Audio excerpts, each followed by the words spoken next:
The distress signal reached Earth on a Tuesday morning, crackling through the quantum communication array with an urgency that made Commander Sarah Chen's coffee grow cold. The message was simple, desperate, and impossible to ignore. Help us. The Devourers come. The Zephyrians had been humanity's first contact with alien life 3 years prior. A peaceful crystalline species whose homeworld sparkled like a jewel in the Andromeda spiral. Their society was built on harmony, art, and philosophical contemplation. They had no weapons, no armies, no concept of warfare. When the Devourers, a mechanized swarm of planet-consuming machines, set their sights on Zephyros Prime, the gentle aliens had nowhere to turn except to their strange new friends, the humans. "Sir," Lieutenant Rodriguez looked up from her console.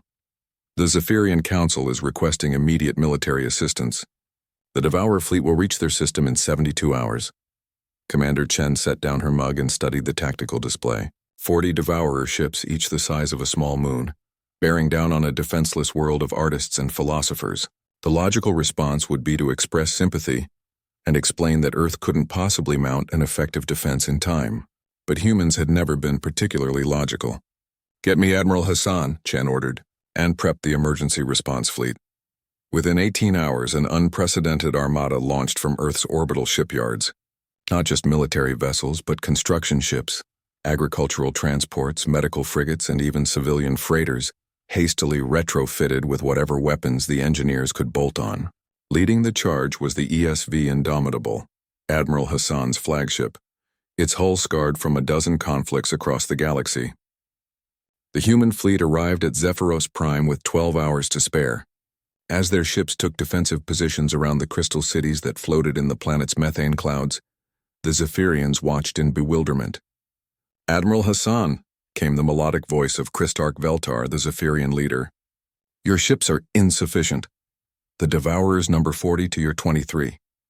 Hassan, a grizzled veteran with kind eyes and steady hands, smiled.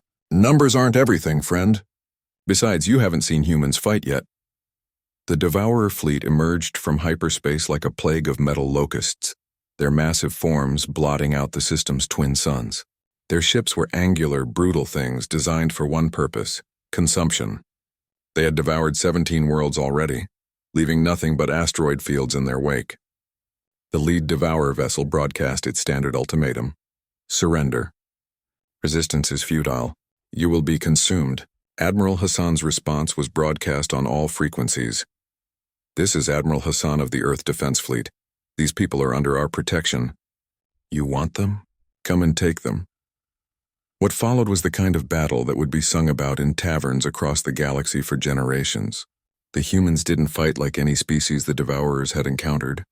Where other races used logical formations and predictable tactics, humans were chaos incarnate. Captain Martinez of the Crazy Horse used his cargo hauler's magnetic cranes to grab a Devourer fighter and fling it into its mothership. Engineer Okafor rigged the mining ship Prospector to overload its fusion core, turning it into a makeshift bomb that took out 3 enemy vessels. The crew of the medical frigate Hippocrates somehow managed to hack into a Devourer command ship and broadcast Earth's greatest hits at maximum volume. The psychological warfare value of death metal proved surprisingly effective. But the humans' greatest weapon wasn't their creativity or courage, it was their refusal to give up. When the Indomitable took critical damage, Admiral Hassan ordered the crew to ram the nearest Devourer ship.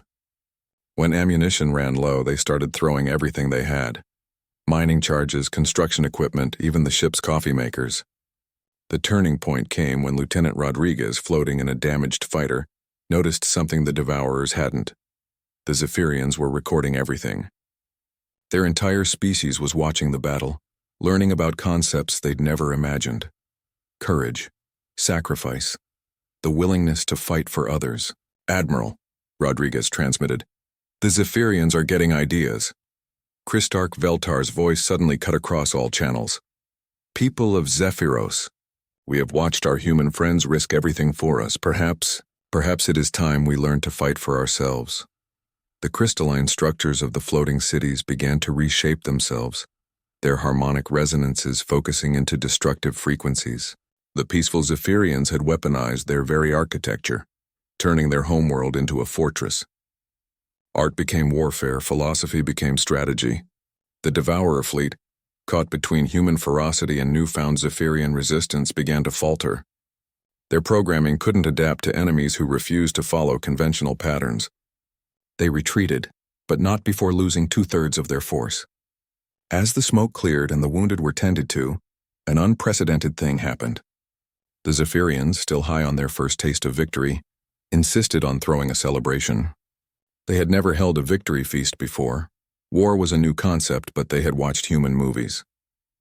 The party lasted 3 days. Human soldiers shared stories with Zephyrian artists. Earth whiskey flowed alongside Zephyrian crystal wine. Children from both species played games that required no translation. The cultural exchange was chaotic, beautiful, and utterly unprecedented. On the final night, as humans and Zephyrians sat around improvised campfires sharing songs and stories, Christarch Veltar approached Admiral Hassan. "Your people are remarkable," the alien leader said, their crystalline form shifting colors with emotion. "You came to help strangers, fought impossible odds, and now you celebrate with us as family. But I must ask, why?" Hassan looked up at the alien stars, thinking of his own children back on Earth. "Because that's what neighbors do. And we figure the galaxy's a pretty small neighborhood." 6 months later, the Human-Zephyrian Alliance was formally established. The Zephyrians had learned to defend themselves, but more importantly, they had learned the value of friendship forged in fire. They began sharing their artistic technologies, while humans provided strategic planning and defense capabilities. The Devourers still lurked in the dark between stars, but they gave the Alliance a wide berth. Word had spread. Humans didn't just fight for themselves, they fought for anyone who needed help. And they threw one hell of a party afterward. The galaxy had learned an important lesson.